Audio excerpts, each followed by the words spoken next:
Supreme court ने senator Faisal वाडा की press conference का आज खुद नोटिस दे लिया।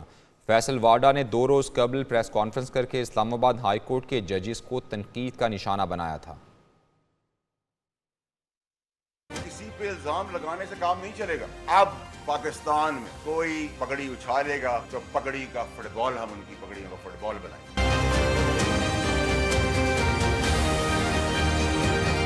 इस्लामाबाद हाईकोर्ट के जजेस पर तनकीद। सुप्रीम कोर्ट ने सेनेटर फैसल वाडा की प्रेस कॉन्फ्रेंस का आज खुद नोटिस ले लिया। सुप्रीम कोर्ट का 3 रुकनी बेंच समाअत करेगा। चीफ जस्टिस काजी फायजी साद 3 रुकनी बेंच के सरबराह होंगे। 3 रुकनी बेंच में जस्टिस इरफान सादत और जस्टिस नईम अख्तर शामिल हैं। फैसल वाडा ने गुज़िश्ता रोज प्रेस कॉन्फ्रेंस में इस्लामाबाद हाईकोर्ट के जजेस को तनकीद का निशाना बनाया था। लेजिस्लेटर किसी दूसरी दोहरी मुल्क का शहरियत नहीं रख सकता। असूल तो उस असूल के तहत उस लेजिस्लेटर, उस सियासतदान को आप दूसरी सिटीजनशिप ना रखने पे अलाउ नहीं करते कि आप सियासत करें, तो फिर जज दोहरी शहरियत के साथ कैसे बैठे हुए? नैब तरामीम केस की समाअत के दौरान भी सेनेटर फैसल वाडा की प्रेस कॉन्फ्रेंस का जिक्र हुआ। जस्टिस अतर मिनल्ला ने रिमार्क्स दिए कि प्रॉक्सीज के जरिए प्रेस कॉन्फ्रेंस करके जजेस को धमकाया जा रहा है। प्रेस कॉन्फ्रेंस करके कहा गया कि पगड़ियों का फुटबॉल बनाएंगे। अटॉर्नी जनरल ने कहा प्रेस कॉन्फ्रेंस अफसोसनाक और तौहीन आमेज थी। जस्टिस जमाल खान मंदोखेल ने रिमार्क्स दिए कि अटॉर्नी जनरल हुकूमती बेंचेस से भी प्रेस कॉन्फ्रेंस की गई, जिस पर जस्टिस अतर मिनल्ला ने कहा अटॉर्नी जनरल साहब इस पर सोचें।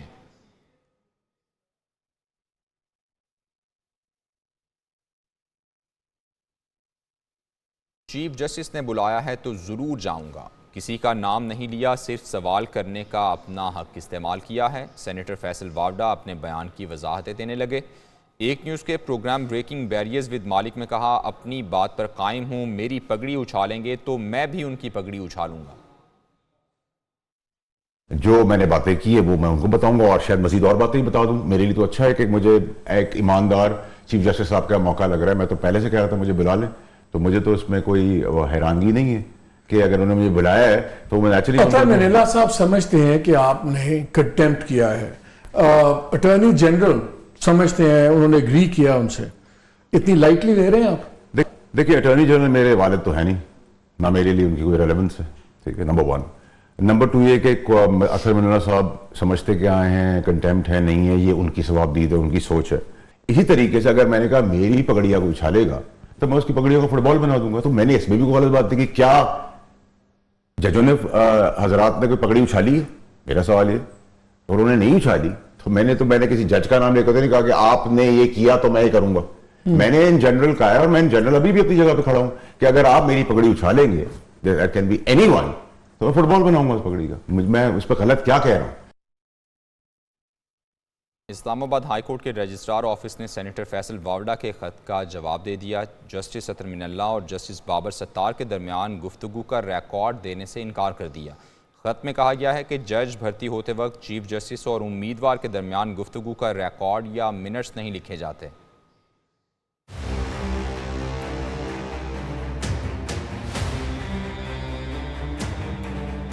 फैसल वाडा के खत का मामला। इस्लामाबाद हाई कोर्ट के रजिस्ट्रार ऑफिस ने खत का जवाब दे दिया। जस्टिस अतर मिनल्ला और जस्टिस बाबर सत्तार के दरमियान गुफ्तगू का रिकॉर्ड देने से इनकार। खत के जवाब में कहा गया कि जज भर्ती होते वक्त चीफ जस्टिस और उम्मीदवार के दरमियान गुफ्तगू का रिकॉर्ड या मिनट्स नहीं लिखे जाते। आईने पाकिस्तान में जज बनने के लिए किसी और मुल्क की शहरियत या रिहाइश रखना ना अहलियत नहीं। किसी भी वकील से हाई कोर्ट का जज बनते वक्त दोहरी शहरियत की मालूमात नहीं मांगी जाती। जस्टिस अतर मिनल्ला ने 6 जजेस के खत पर अज खुद केस की कार्रवाई में इस बात को वाज़ेह किया। जवाब में मजीद कहा गया कि जस्टिस अतर मिनल्ला ने बताया कि जस्टिस बाबर सत्तार के ग्रीन कार्ड का मामला सुप्रीम जुडिशल काउंसिल में ज़ेरे गौर आया और उन्हें बतौर जज मुकर्रर करने की मंजूरी दी गई। अदालत के पास जुडिशल कमीशन में होने वाली डिस्कशन का रिकॉर्ड नहीं। जवाब में कहा गया कि हाई कोर्ट की प्रेस रिलीज में वजाहत की गई थी कि जस्टिस बाबर सत्तार ने उस वक्त के चीफ जस्टिस को बताया था कि वो ग्रीन कार्ड रखते हैं। सुप्रीम कोर्ट में नैब तरामीम केस की समाअत हुई। बानी पीटीआई को वीडियो लिंक के जरिए पेश किया गया। चीफ जस्टिस काजी फाजीसा ने रिमार्क्स दिए कि अगर ऑर्डिनेंस लाने हैं तो फिर पार्लिमान को बंद कर दें।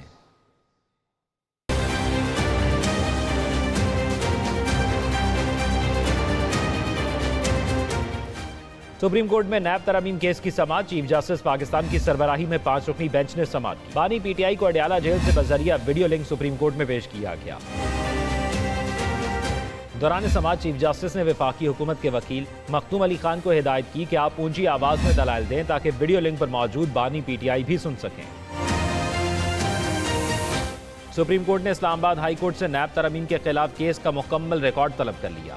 जस्टिस अतर मिनुल्लाह ने रिमार्क्स दिए, करप्शन के खिलाफ मजबूत पार्लियामान, आज़ाद अदलिया और बेखौफ लीडर का होना जरूरी है। यहाँ तो इसे खत्म करने के लिए कोई और ऑर्डिनेंस लाया जा रहा है। चीफ जस्टिस ने समाअत का हुक्मनामा लिखवाया कि ऑर्डिनेंस लाने हैं तो फिर पार्लियामेंट को बंद कर दें। ऑर्डिनेंस के जरिए आप एक शख्स की मर्जी पूरी कौम पर थोप देते हैं। क्या ऐसा करना जमहूरियत के खिलाफ नहीं? क्या ऑर्डिनेंस के साथ सदर मुमलिकत को तफसीली वजूहात नहीं लिखनी चाहिए? दौरान समाअत बानी पीटीआई ने साथ मौजूद पुलिस एहलकारों को पास बुलाकर चेहरे पर तेज रोशनी पड़ने की शिकायत। एहलकारों ने लाइट को एडजस्ट कर दिया। सुप्रीम कोर्ट में नैब तरामीम केस की समाअत के दौरान बानी पीटीआई की तस्वीर लीक होने पर इंतजामिया में हलचल मच गई। बानी पीटीआई की तस्वीर किसने लीक की, तहकीकात शुरू कर दी गई हैं। अदालत उस्मा में नैब तरमीम फैसले के खिलाफ इंट्रा कोर्ट अपीलों की समाअत के दौरान बानी पीटीआई की तस्वीर लीक होकर सोशल मीडिया पर वायरल हो गई। जराये के मुताबिक बानी पीटीआई की तस्वीर लीक होने पर सुप्रीम कोर्ट की इंतजामिया हरकत में आ गई। जराये का कहना है कि इब्तदाई इंक्वायरी और कमरा अदालत नंबर 1 में लगे सीसीटीवी कैमरे से पता चला है कि बानी पीटीआई की तस्वीर नौजवान वकील ने अपने मोबाइल से बनाई। तस्वीर में बानी पीटीआई ने हल्के नीले रंग की टी शर्ट पहन रखी थी। ताहम जजेस चैम्बर के जराये का कहना है कि सीसीटीवी फुटेज को देखकर अभी तयन करना बाकी है कि तस्वीर को किसने लीक किया। पीटीआई रहनुमा शौकत बसरा ने कमरा अदालत में बानी पीटीआई की तस्वीर बनाने की तरदीद कर दी। कहते हैं कि बानी पीटीआई की तस्वीर लीक करने में उनका कोई किरदार नहीं, अगर ऐसा किया होता तो तस्लीम कर लेता। तो तस्वीर है खान साहब की, आपने लिखी है। ये खबर इस वक्त सोशल मीडिया पर गर्दिश कर रही है। मैं पॉलिटिकल वर्कर के साथ साथ एक एडवोकेट भी हूँ। अगर मैं करता तो मैं इसको तस्लीम भी करता। कोई ऐसी बात ना होती कि अगर मैंने की है तो मैं तस्लीम ना करता। मेरे ख्याल में जो भी कर रहा है ये प्रोपेगेंडा कर रहा है। अडयाला जेल में शौकत खानम अस्पताल के डॉक्टर फैसल सुल्तान की निगरानी में बानी पीटीआई का तिब्बी मुआयना किया गया। पीम्स अस्पताल के अमले ने ब्लड टेस्ट के लिए खून के नमूने हासिल किए, जबकि बुशरा बीबी ने जेल में तिब्बी मुआयना कराने से इनकार कर दिया। डॉक्टर फैसल सुल्तान के इस्तार के बावजूद बुशरा बीबी तिब्बी मुआयने के लिए राजी ना हुई। बानी पीटीआई का तिब्बी मुआयना अदालती हुक्म की रोशनी में किया गया है। जेल ज़राए का कहना है कि बानी पीटीआई ने अपना और अहलिया का तिब्बी मुआयना शौकत खानम अस्पताल के chief executive officer doctor Faisal Sultan की निगरानी में कराने की दरख्वास्त की थी। बानी पीटीआई के ब्लड टेस्ट की रिपोर्ट्स और डॉक्टर्स की तहरीरी राय एहतसाब अदालत में पेश की जाएगी।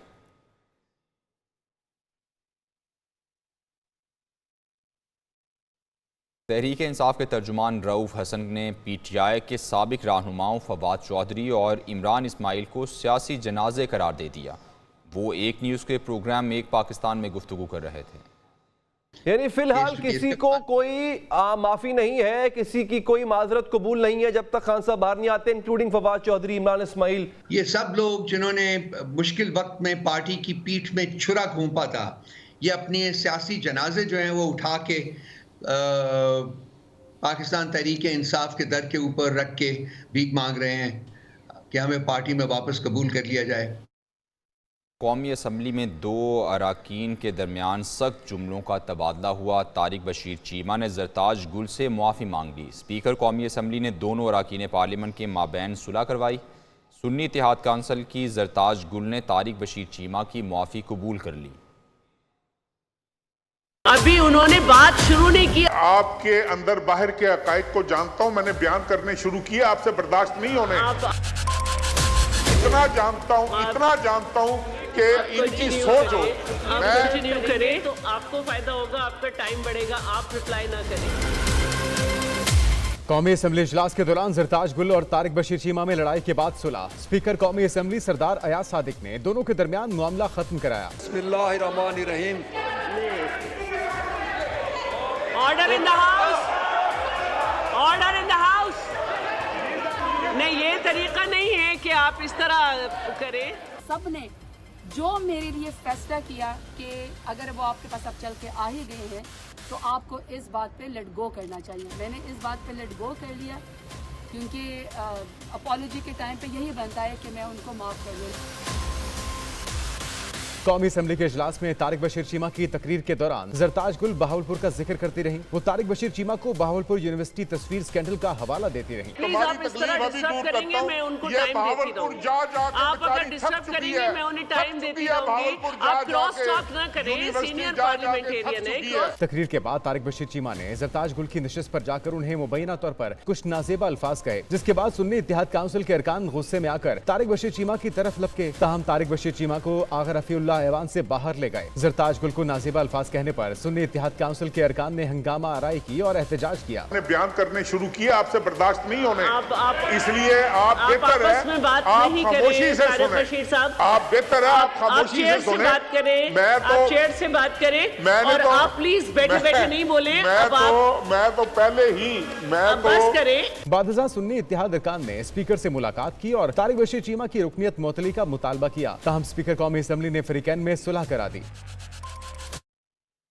तारिक बशीर चीमा की जानिब से खातून रुकन के खिलाफ नाजेबा अल्फाज इस्तेमाल करने पर PTI अरकान ने सख्त रद्द-ए-अमल दिया। शेर अफजल मरवत ने तारिक बशीर चीमा के खिलाफ इंदराज मुकदमा का मुतालबा कर दिया। आतिफ खान और इकबाल आफरीदी ने भी तारिक बशीर चीमा को आड़े हाथों लिया। फिर आज एक मौजूद पार्लियामेंटेरियन को जिस अंदाज में इन हजरत ने, ये बेसिकली ज़ाब्ता फौजदारी के तहत जुर्म है और अब हम यही सोच रहे हैं कि चीमा साहब के खिलाफ FIR दर्ज करें। चीमा साहब ने जो हरकत की है ये कोई मेरे ख्याल में पार्लियामेंटेरियन क्या कोई भी नहीं करेगा। मतलब एक फीमेल पार्लियामेंटेरियन है, आप अपने ट्रेजरी बेंचेस से उठ के आए हैं उसकी सीट के पास और उनको थ्रेटन किया है, उनको गालियाँ दी हैं, लिटरली गालियाँ दी हैं। तो अभी स्पीकर साहब कह रहे हैं कि आप सब्र करें। हमारे जितने भी मेंबरान हैं उन्होंने ये कहा कि जब तक इसको सस्पेंड नहीं करते, ये माफ़ी नहीं मांगते, उस वक्त तक हाउस नहीं चलेगा। लिहाजा आज जो उसने किया है, हम स्पीकर के पास आए हैं, अभी फैसला होना है, लेकिन याद रखिए हमने इसको छोड़ना नहीं किसी तरीके से भी। अगर हमें कुछ कहता, हमारे कायद को कुछ कहता तो कोई बात नहीं। एक खवातीन पे उसने जो हमला किया है ये बख्शने के काबिल नहीं। वफाकी वज़ीर दाखिला मोहसिन नकवी ने कहा है कि दुबई लीक्स में उनकी डिक्लेयर शुदा प्रॉपर्टी का जिस तरह जिक्र किया गया है वो अफसोसनाक है। अगर यही रवैया रहा तो ये ओहदा उनके लिए बेमानी है। अली अमीन गंडापुर समझदार आदमी हैं, उनको पेस्को पर कब्जे का बयान सियासी होगा। मेरे वाइफ की ये प्रॉपर्टी 2017 से थी और पिछले साल में उसने बेच के जो है दूसरी ली। यूके में भी उसकी प्रॉपर्टीज़ हैं, कुछ उसने इनहेरिट की हुई है, कुछ ख़रीदी हुई है। अब वो मेरे ख्याल में 10 साल पुरानी होगी या 12 साल पुरानी होगी, मुझे एग्जैक्टली याद नहीं है। यूके वाली जो प्रॉपर्टीज़ हैं, हमारे पास काफ़ी सारी एविडेंसेस भी मौजूद हैं। पहली बात ये है कि मैं समझता हूँ कि वज़ीर आला KP के बड़े समझदार आदमी, उन्होंने सियासी बात की होगी।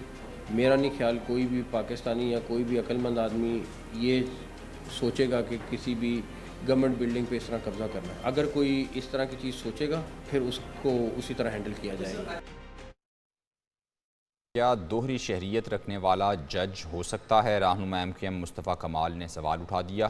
कहते हैं दोहरी शहरियत का कानून तमाम इदारों पर लागू होना चाहिए, बग़ैर पैसों के फौरी इंसाफ मिलना चाहिए। मुल्क इदारों के खिलाफ कशमकश का मुतहम्मिल नहीं हो सकता। एक सेनेटर की जानिब से एक खत लिखा गया इस्लामाबाद हाई कोर्ट को, जिसमें उनसे यह दरियाफ्त की गई बात कि क्या कोई दोहरी शहरियत रखने वाले फर्द को जज होना चाहिए, जज हो सकता है, तो वो इस मुल्क की सालमियत और इस मुल्क के फ्यूचर से खेलने के मुतरादिफ है।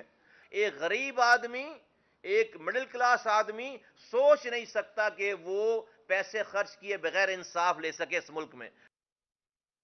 मुल्क में बहरान का जिम्मेदार कौन कौन है, तहकीकात की जाएं, ओन चौधरी ने मुतालबा कर दिया। इस्लामाबाद में प्रेस कॉन्फ्रेंस के दौरान रहनुमा IPP ने कहा कि अगर मुल्क में सिक्योरिटी फोर्सेस ना हो तो यहाँ कानून नाम की कोई चीज़ ना हो। सियासतदान अपना एहतसाब कराते हैं, बाकी सबका भी एहतसाब होना चाहिए। ये इदारे हमारी शान हैं, हमारी इज्जत हैं। ऐसा बहरान क्यों पैदा किया जाता है? वो कौन से अनासर हैं? मेरा ये मासूमाना सवाल है, क्या ये साजिश गद्दारी नहीं है उस मुल्क के साथ? और यहां से आप जाते हैं और वहां से डिक्टेशन लेते हैं उनसे। आप अपने आप ही एहतसाब करना है। सियासतदान तो कर ही रहे हैं, करा ही रहे हैं अपना एहतसाब कई सालों से।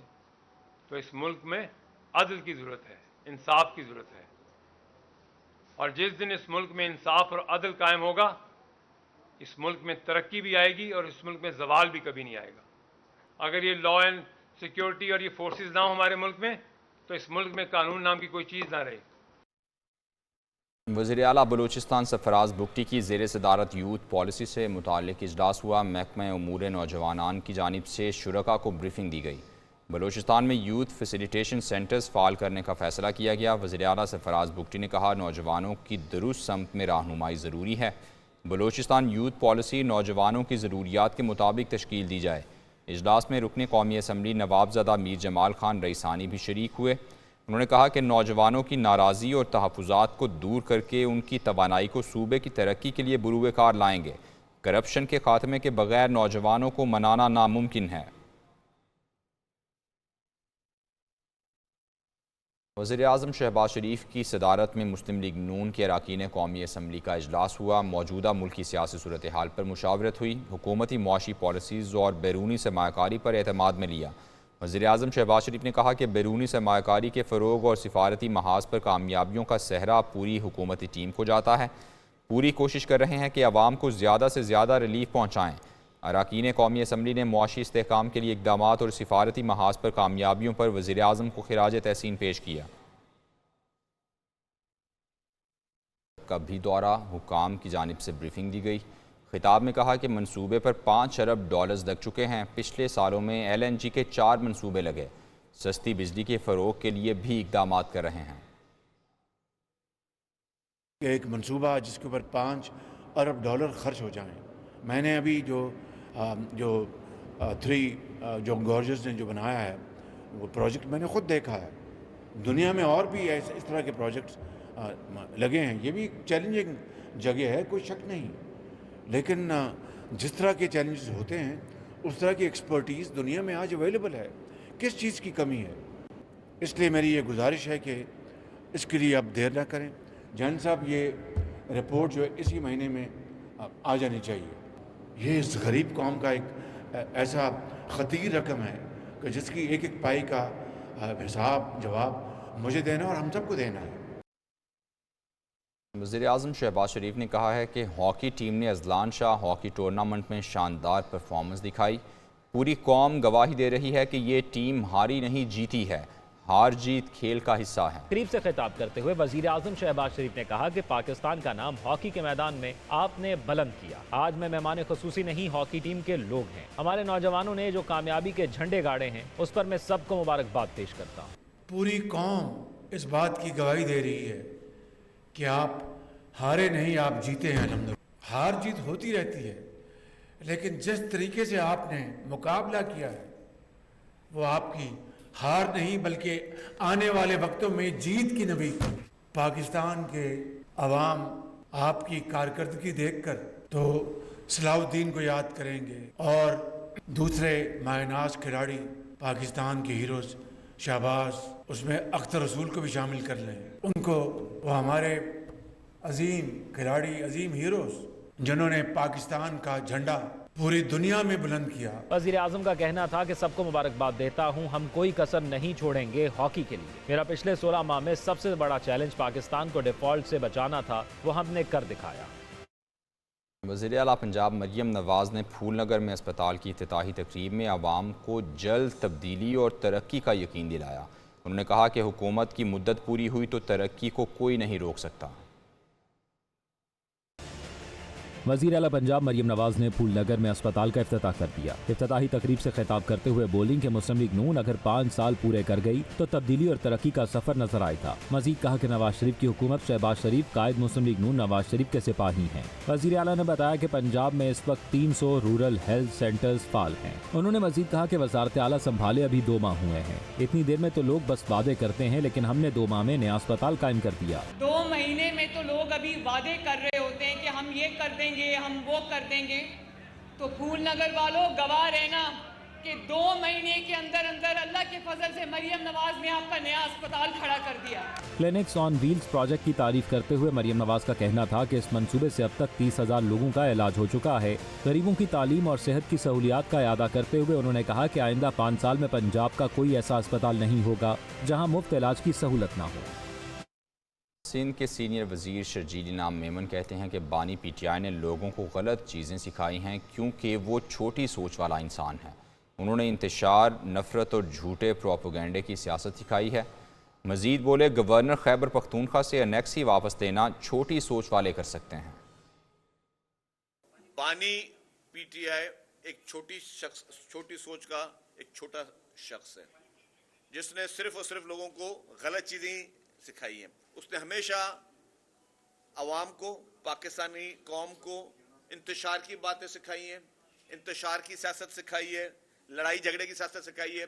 मैं समझता हूँ कि जो खैबर पख्तूनख्वा में ये किया गया है, इस पे खैबर पख्तूनख्वा हुकूमत को फौरी तौर पर माफ़ी मांगनी चाहिए और इस फैसले को से विड्रॉ करना चाहिए।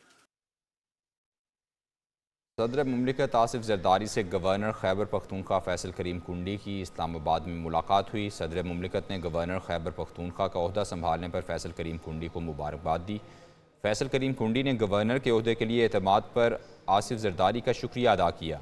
सदर मुमलिकत की गवर्नर खैबर पख्तूनख्वा को मफाद आमा के लिए काम करने की हिदायत। वज़ीर आला पंजाब मरियम नवाज से गवर्नर पंजाब सरदार सलीम हैदर खान की जाती उम्रा में मुलाकात, ओहदा संभालने पर मुबारकबाद दी। मुलाकात में पंजाब के आवाम के फलाह व बहबूद के लिए मिलकर काम करने के अज़्म का इआदा भी किया गया। मरियम नवाज ने कहा, सूबा भर में बेनज़ीर इनकम सपोर्ट प्रोग्राम को मज़ीद मौसर बनाया जा रहा है। गवर्नर पंजाब सरदार सलीम हैदर खान ने कहा कि सूबे के आवाम को रिलीफ देने की हर मुमकिन कोशिश की जाएगी। आइन और कानून की अमलदारी यकीनी बनाने के लिए हुकूमत को गवर्नर हाउस से मुकम्मल ताउन हासिल होगा। वज़ीर आला पंजाब से मुख्तलिफ अजला से ताल्लुक़ रखने वाले अरकान असम्बली ने भी मुलाकात की। मरियम नवाज का कहना था कि पब्लिक प्राइवेट पार्टनरशिप के तहत सॉल्ट वेस्ट मैनेजमेंट सिस्टम ला रहे हैं। आवाम के मसाइल हल करना तरजीह है, मुमकिन वसाइल ज़रूर फराहम करेंगे। पाकिस्तान और IMF के दरमियान नए बेल आउट पैकेज के लिए मुज़ाकरात। ज़राए के मुताबिक IMF ने समाजी तहफ़्फ़ुज़ के प्रोग्राम्स को मज़ीद तोसी देने का मुतालबा किया, जबकि बेनज़ीर इनकम सपोर्ट प्रोग्राम की कवरेज में इजाफ़ा, शफाफियत यकीनी बनाने पर जोर दिया। आलमी मालियाती फ़ंड ने मुतालबा किया कि कैश ट्रांसफ़र प्रोग्राम्स के बजट में इजाफ़ा किया जाए।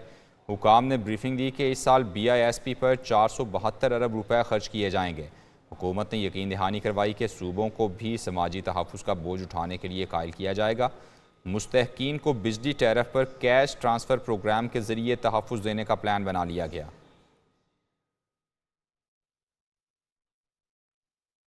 आवाम को बिजली का एक और झटका देने की तैयारी। बिजली की कीमत में 5 रुपये फ़ी यूनिट तक इजाफे की दरख्वास्त दायर। CPPA ने नेपरा से इजाफे की दरख्वास्त कर दी। बिजली सारिफीन पर 310 अरब रुपये का इजाफी बोझ पड़ेगा। CPPA ने पावर परचेज प्राइस के तयन की दरख्वास्त की। बिजली के बुनियादी टैरिफ में 5 रुपये फ़ी यूनिट तक इजाफे का इम्कान। नेपरा CPPA की दरख्वास्त पर 23 मई को समाअत करेगा।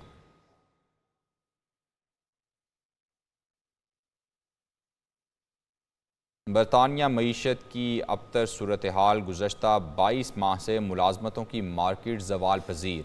बरतानवी हुकाम ने भी तस्दीक कर दी। आदाद व शुमार के मुताबिक मार्च तक बेरोज़गारी की शरह 4.3% तक पहुँच गई थी।